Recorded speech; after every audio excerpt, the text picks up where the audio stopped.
देखिए हर खबर यहीं पर, सब्सक्राइब कीजिए TV9 भारतवर्ष। हमारे साथ इस समय केंद्रीय पशुपालन और मत्स्य संसाधन के मंत्री गिरिराज सिंह मौजूद हैं। सर, आज जो घोषणा हुई है, मुझे लगता है कि आज की घोषणा उन लोगों के लिए है जिसे आप कहिए कि जिसके पास जुबान नहीं था, ऐसे समुदाय के लिए हुई है। तो इसमें क्या क्या आप लोग किस तरह से इस योजना को आगे बढ़ाएंगे? देखिए, मैं अगर आपसे कहूं कि आप भारत में एनिमल हस्बेंड्री फिशरी 75,000 करोड़ का अभी हम एक्सपोर्ट कर रहे हैं, लेकिन देश नहीं जानता, दुनिया नहीं जानता, ये किसानों से जुड़ा हुआ है। हम 5 साल में अगर 25,000 हेक्टेयर से ऊपर नए तालाब का किए फिशरी में, तो आज जो हमें 20,000 करोड़ किसानों की मदद के लिए योजना घोषित की गई है फिशरी के लिए, और लगभग आप जोड़ लें इधर 23,000 करोड़, इधर 30,000 करोड़, 33,000 करोड़ एनिमल हस्बेंड्री में, दोनों मिला के 53,000 करोड़। ये 53,000 करोड़ लगभग देश के 12-13 करोड़ वे लोग हैं जो छोटे छोटे लोग हैं, जो गांव में रहते, खेती करते, पशुपालन करते, मुर्गी पालन करते, मछली पालन करते, बकरी पालन करते, ऐसे लोगों के लिए है। जो देश के जीडीपी में आज भी हम एग्रीकल्चर के जीडीपी में 33% का हमारा शेयर होता। आज देश में अगर 4.5 लाख करोड़ का पिछले वर्ष चावल और धान गेहूं की उपज हुई, तो 7 लाख करोड़ का केवल दूध उत्पादन हुआ। तो हम एक प्रधानमंत्री को धन्यवाद देते हैं कि उन्होंने एक बड़ा package animal husbandry and fishery के लिए दिया। मुझे याद है कि जब कोरोना का संकट नहीं आया था, तब आप बार बार ये कहते थे कि किसानों की आमदनी को दोगुना करने का जो आप लोगों का लक्ष्य है, उसको आप पूरा कर लेंगे।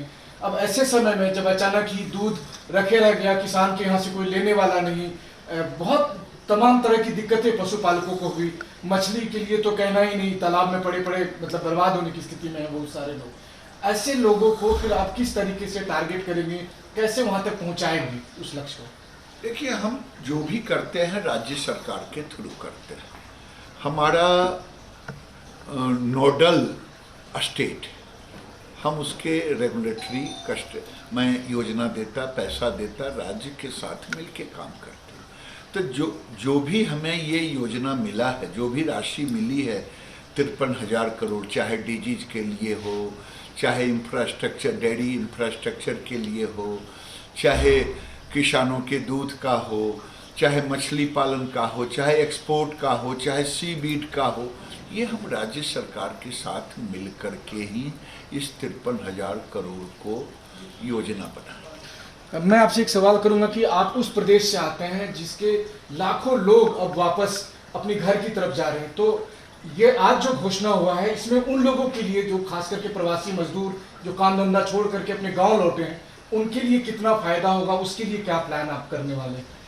देखिए, किसी भी योजना में तात्काल, दीर्घकालीन और लघुकालीन, तो तुरंत में तो इस योजना का जो बेचारे आ रहे हैं, ये राज्य और केंद्र की जो तुरंत वाली योजना है, किसानों को 3 महीने का, मजदूरों को अनाज देना, जो प्रवासी आ रहे हैं वही काम करेगा।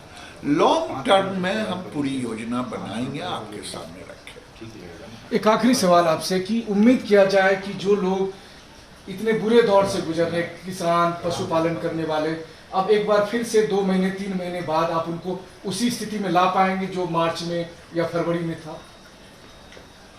देखिए, प्रधानमंत्री ने निश्चित रूप से जो इतना बड़ा पैकेज, वो देश की अर्थव्यवस्था को फिर से पटरी पर लाना ही नहीं और बढ़ाने की योजना की दृष्टि से ही किया है। लेकिन देश में अब गांव आधारित सस्टेनेबल मॉडल को भी डेवलप करना पड़ेगा। तो जाहिर है कि जिस आत्मनिर्भर भारत की हम बात कर रहे हैं, उसमें खास करके ये घोषणाएं महत्वपूर्ण भूमिका निभाने वाली है, और आज केंद्रीय मंत्री गिरिराज सिंह उसी को लेकर ये सारी बातें TV9 भारतवर्ष से कर रहे हैं।